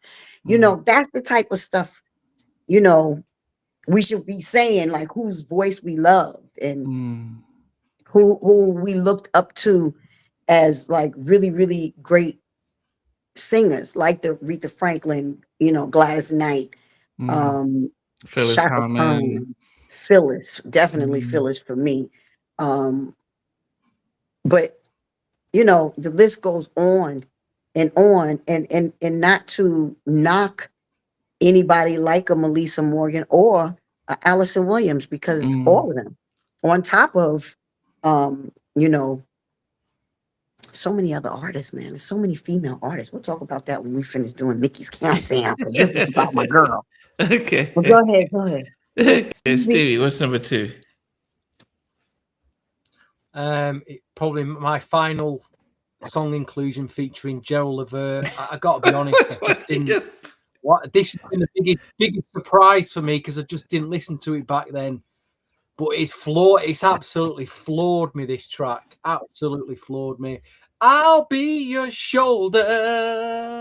Whoa, whoa, whoa. Yeah, be your shoulder. Oh, they go in on this track. Oh, the pair of them. Oh dear, it's floored me. Absolutely floored me, that record. Proper soul duet, that. Proper deep soul duet. Wow, what a track. What a track that is. I'll be your shoulder. Deary me, man. What a great track. And who wrote that? It was who wrote it? Gerald Levert and Mark Gordon production. And Mark, okay.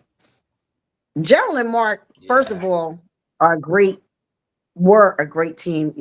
Rest in peace, Gerald. We miss you and we love you. Mark Gordon is one of my really close friends as well, and he produced me. He produced my second album, but Mark Gordon was the one that was doing a lot of the music for Levert's stuff, and he's actually the one that spoke highly of Miki all the time when we be in the studio.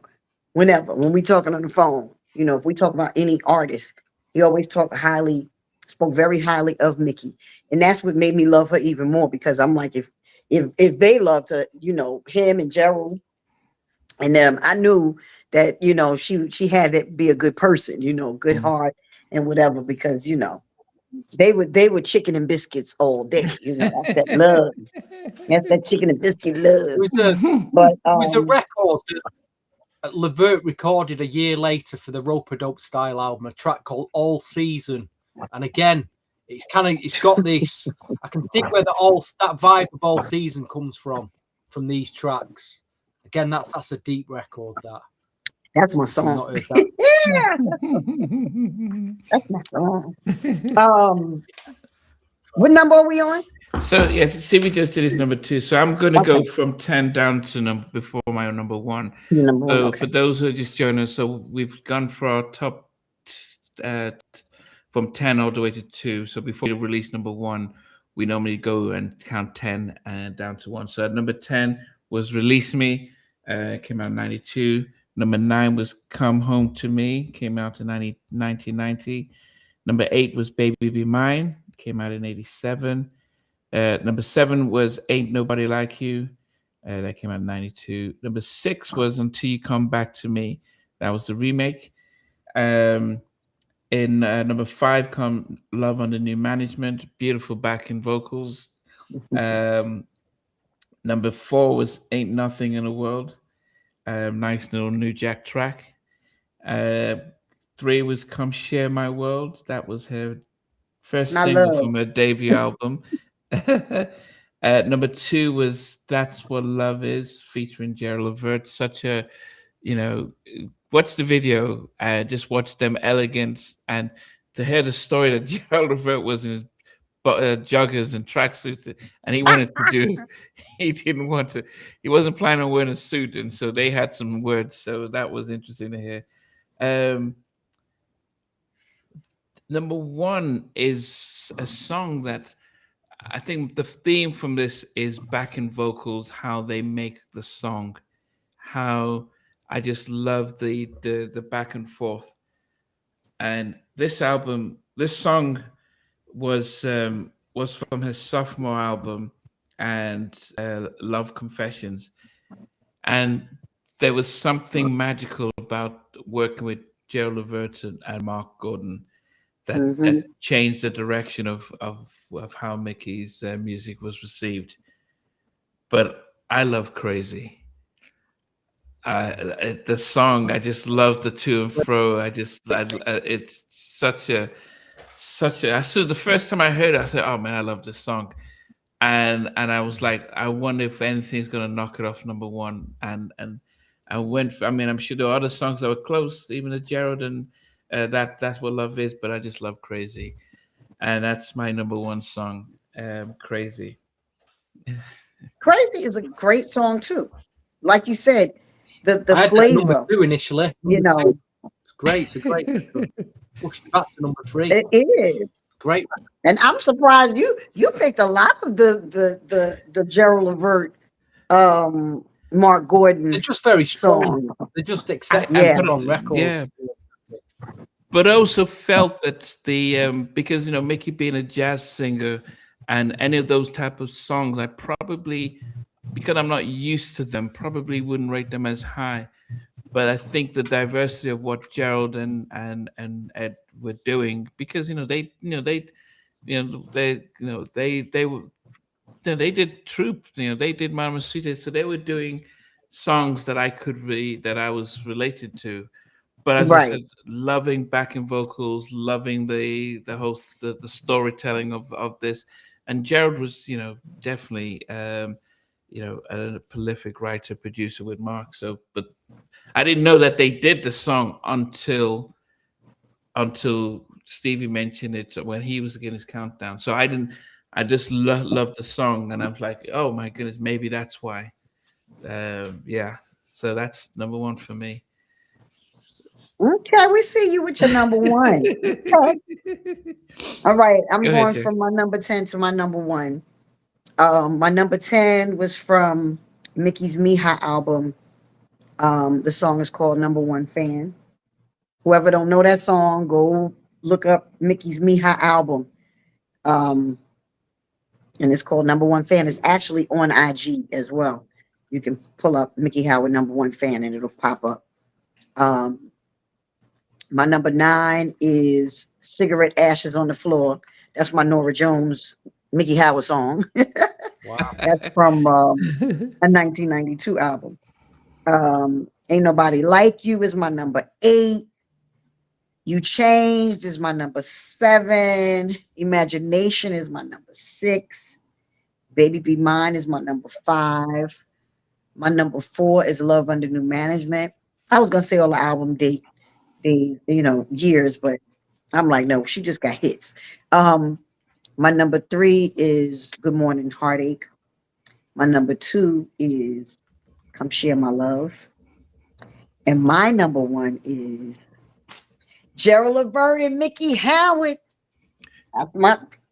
That's what love is. Okay. Let me tell you something. Wow. But for me, because I love duets. Love duets. And of course, you know, we have Make It Last Forever. But when this duet came out, I thought this duet was hot. I loved the energy. I loved Gerald's, you know, performance on it. I love Mickey's performance on it. You know, where to just, oh my gosh, just their voices together, it just worked. And that's actually one of my favorite duets of like R&B. Like that's one of my favorite duets. I don't care what nobody's talking about. I'm like this one. I wasn't into Fire and Desire.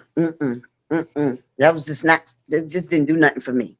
And I know a lot of people like, you crazy, Rick James and Tina Marie. Stop! Oh, stop! It just didn't do.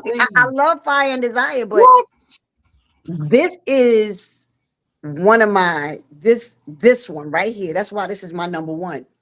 This Gerald Levert and Miki Howard duet did it for me. I love the energy. I love the way they sung it together. I love the, you know, it was just sexy. It was sexy. It was, you know, it had power in it. It had love in it. So, you know, that's my number one. Yeah. Yeah, definitely. And yeah, I mean, I had it at number two, but I just love. Plus, they did both songs, my number one and my number two. So, right. Yeah. All right, Stevie. You picked quite a few tracks, about 3 tracks from this album, Jackie. You know, you got about 3 tracks from this album on your chart. It was interesting.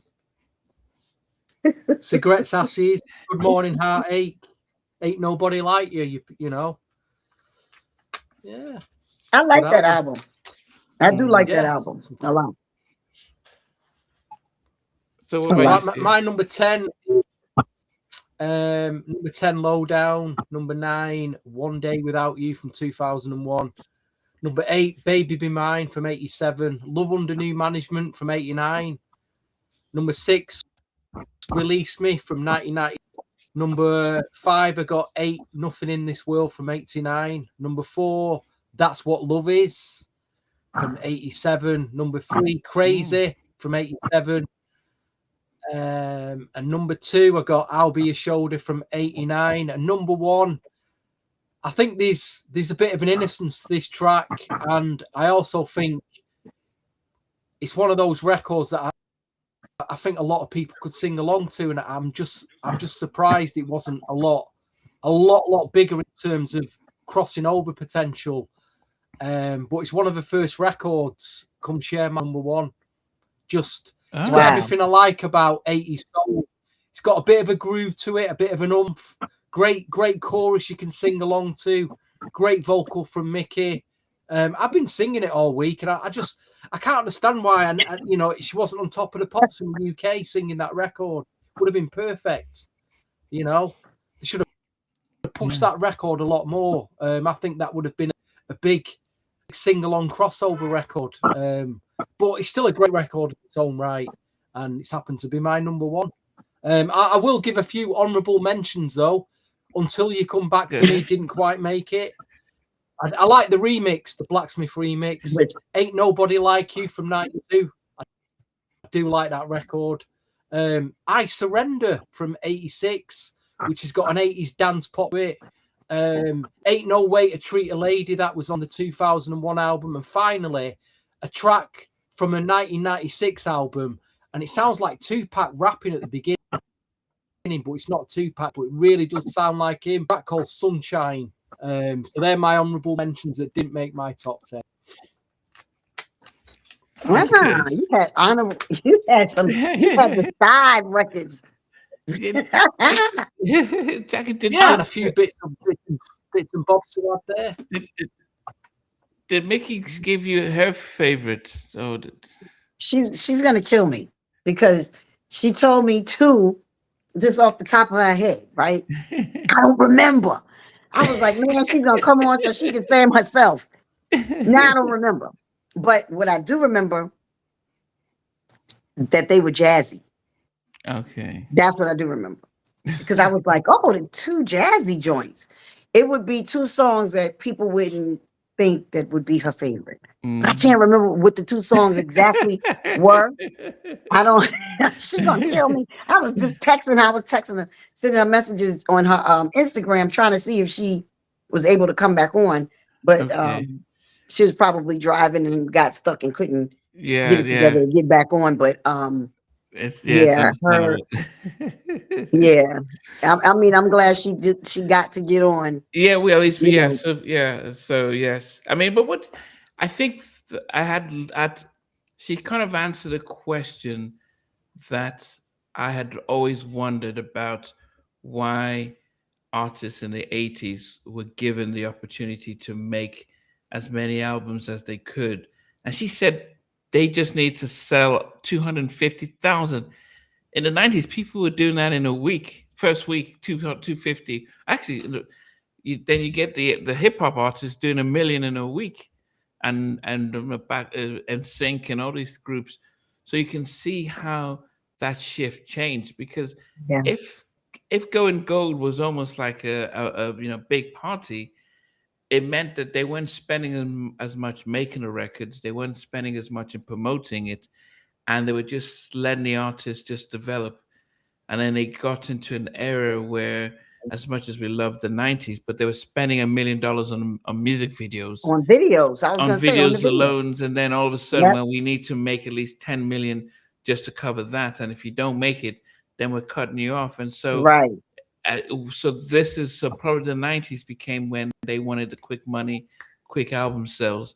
And then they took risk, but then they cut back on how many artists were being pushed out. So I almost think that that's why a lot of us love the music from the 80s, because they could look at. She said she decided she just wanted one producer on her debut album, and they're like, "Yeah, go ahead." Can you imagine? Did you ever have that opportunity to just say, "Well, you know what? I just want to work with this one person, and I'll just put out an album and see how it goes"? Or did label actually have to tell you, here the producers and the A&R person involved with you, Jackie? I like I said before, Teddy and Keith were supposed to do my first album together. And then, whatever they were beefing about at the time, it didn't happen. I definitely didn't want a whole bunch of producers. I didn't want a whole bunch of different producers. I wanted Teddy and Keith to do the record because they both, knew my voice, and they had that formula at that time. Later when I was doing, like on my second album, I went in with Mark Gordon. Gerald was at the studio when we were working together. We were working in Philly. But I was always around Gerald because Gerald and Keith were really good friends. So Gerald was always at the studio with us, wherever, with Keith, who, and Steve from Troop. So always at the studio with us. So I worked with Mark Gordon on the second album. I worked with Chucky Booker. I worked with Jermaine Dupri. I worked with Reese Johnson. Trying to think who else. One more other person. I can't think. But my second album was fire. It really was. And especially the stuff that I did with Mark Gordon. Did y'all do a countdown on the Levert records? No, we haven't, Steve. We haven't done the Levert, so that would be interesting to do. So yeah, we can back.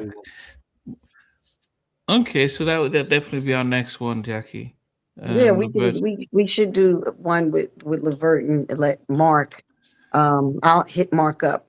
Okay, that's my boy.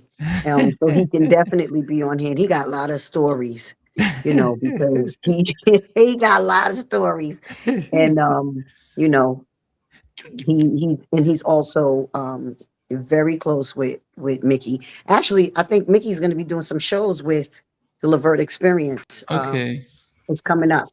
So everybody out there that don't know Mickey's Miha album, go look it up.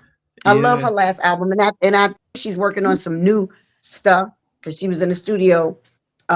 She's working on some new stuff. I'm speaking for her because she's not back on here, but she's supposed to be going back in the studio, or she is already back in the studio, doing music. And I loved the way she said that they wanted catalog artists. You know, we had artist development and stuff back then. You know, all of that stuff went away in the 90s. I was still working. I was doing artist development. And the crazy thing was, when a record label comes to you and say, can you do artist development on these artists? Huh? Can I get a record out? You know, you kind of feel like, what do you mean? And your feelings get hurt, but it's like, okay, then you got to look at it too, as they look at you as, you know, you're a good artist, regardless if you have billions of records out or not. You know, they respected me that much to be able to do some artist development on other artists. And I'm glad I was able to do that. That stuff we don't have anymore.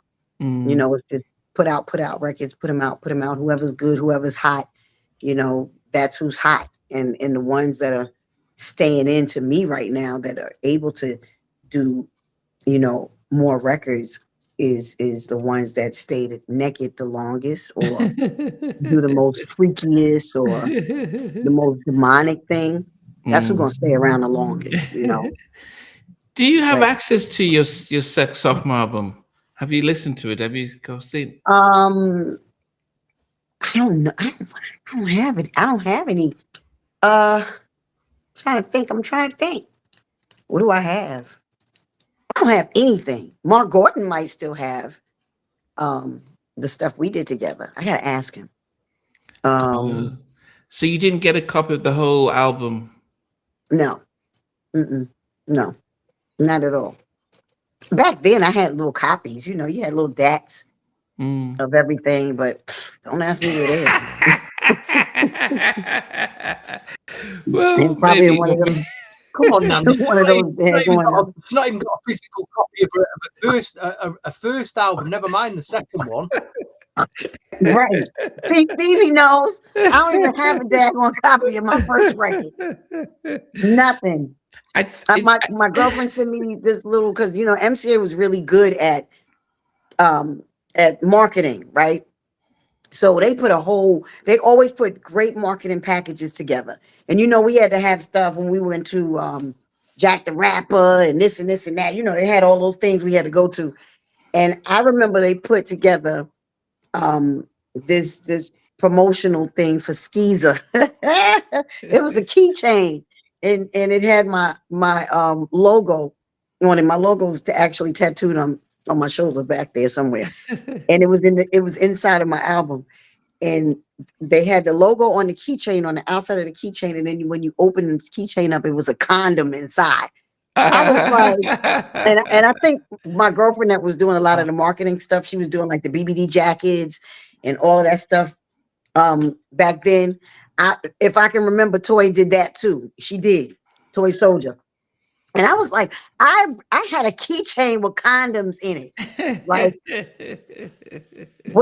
but that was the era, you know, that we were going into. We were going into that era, and Skeezer was nasty.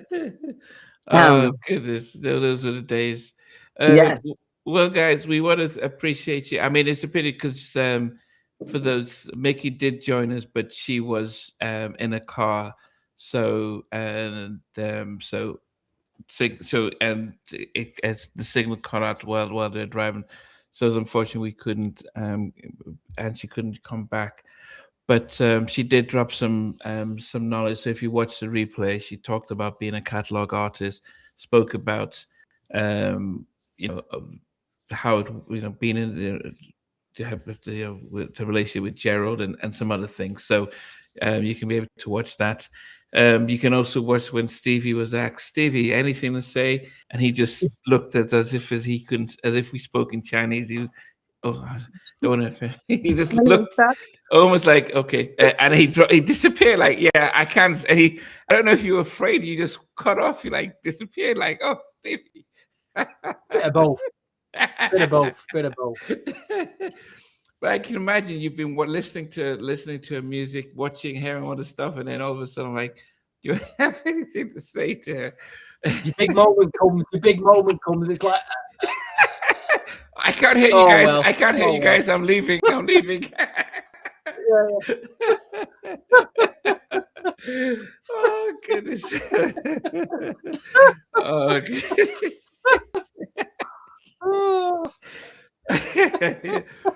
But then he came back. He came back.